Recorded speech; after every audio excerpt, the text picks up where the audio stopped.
Não tô falando de ruminação. Tá, Tem gente que pensamento. faz isso como ruminação. Mas a gente fala internamente entre 1/3 e 50% do nosso dia, tá? O normal é 50%, você tá quieto, mas você tá lá viajando, pensando no passado, no que você falou, no relacionamento que acabou, no que você tem que fazer, na compra que você precisa fazer, tudo. E aí tem um estudo que mostra que a velocidade da conversa interna é muito maior do que a externa. A gente fala muito mais rápido internamente, em torno de 4.000 palavras por minuto. Caramba. Eu até achei estranho, eu falei, nossa, será que foi até atrás da pesquisa pra ver. E aí eles falam assim, bom, se você é um ser humano comum que acorda às 7 da manhã e dorme às 11 da noite, como um padrão aí das pessoas, sei lá, você tá acordado, quanto dá isso? 16 horas? Se 50% você tá pensando 8 horas, tá? 8 horas vezes 4.000 palavras por minuto, a conta que dá é tão absurda de falatório mental, e eles falam o seguinte, um discurso político de 1 hora, um pronunciamento e tal, tem 6.000 palavras, de 1 hora.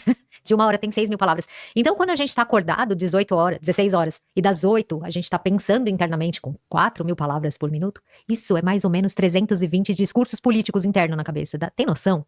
320, é como se você tivesse assistido 320 discursos políticos. Então, essa voz interna, se ela for saudável, ótimo, mas se não for, meu, você detona internamente, né? Porque ouvir 320 discursos negativos sobre o passado, sobre o que você devia ter feito, sobre o quanto você é ruim, que o futuro é perigoso e algo de ruim vai acontecer, não tem como fugir da depressão, dos transtornos de ansiedade. Acho que isso foi uma coisa assim que eu lutei muito na minha vida.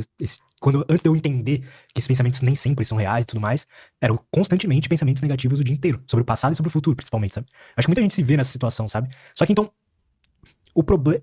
Pensar demais é necessariamente um problema? Não. É normal. É normal. O que diferencia é a qualidade do seu pensamento, que é o que você acabou de falar, né? Ah, no passado eu pensava muita coisa ruim.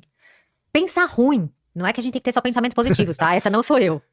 A gente pensa em coisas que deu errado, né? Putz, não devia ter falado aquilo. Caramba. Poxa, fulano me traiu. A gente vai pensar coisas boas e vai pensar coisas ruins. Inclusive, a gente separa até a ruminação que é positiva da ruminação que é negativa. Tá. Que depois eu posso falar sobre isso. Mas a ruminação negativa, pra começar, é quando você pega esse assunto de forma... Você fica questionando na sua cabeça e olhando pra aquela situação, sem que isso gere pra você nenhuma estratégia pra resolução ou pra sair desse caminho. Você só fica ali, ó. É abstrato, você fica fazendo pergunta. Por que fez isso comigo? Vai ter resposta? Não. Não. Por que eu faço tudo certo e dá errado? Tem resposta? Não. Então são perguntas que você não vai ter resposta. E aí entra num processo, e a gente tem uma necessidade, né, de entender os porquês. Aliás, esse é um dos motivos da gente ruminar. A gente fala, por quê? Que quando você tiver filho, você vai ver. A primeira pergunta que a criança começa a fazer pra gente, quando ela começa a falar, é uma coisa assim, por quê? Ah, porque a mamãe te ama, buscar por quê? sentido nas coisas. Exato. E aí, só que a gente faz pergunta de coisas que você não tem esse sentido. Por que ele terminou com você? Pode ser, porque conheceu outra pessoa, mas por que ela é melhor que eu? Sim, exato. Né? Nunca tem a